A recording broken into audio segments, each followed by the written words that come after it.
Going on holiday to beautiful places may be a fantastic pastime, but should you be investing in property in those areas? Well, keep watching because we're about to dive into whether you should be investing in that holiday home.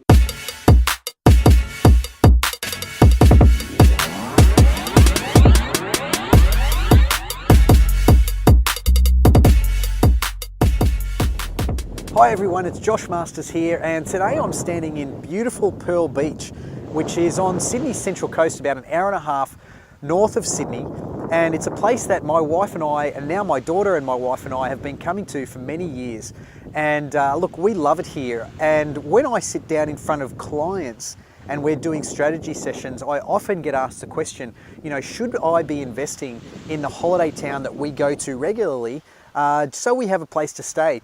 Now, I like to look at it from the numbers, and if you were to take $1 and invest it in Pearl Beach, for example, 10 years ago, you really would have only made, at an average, nearly just shy of 1% every year on your money, which means over a 10-year period, you've probably only increased your asset by 10%, which is not a fantastic return compared to some of the other places like Sydney or Melbourne or Brisbane if you had invested that same dollar into that market. And that's regardless of whether you're staying in a property for 3 times, 4 times a year as a regular thing.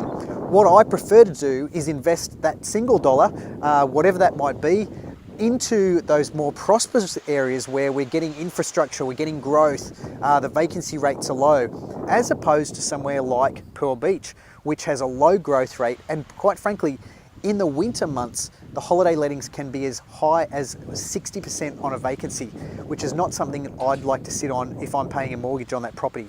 So if you have any questions around holiday lettings, buying into holiday towns, please leave a comment below. I'd love to hear from you. My name's Josh Masters, and you're watching On the Ladder.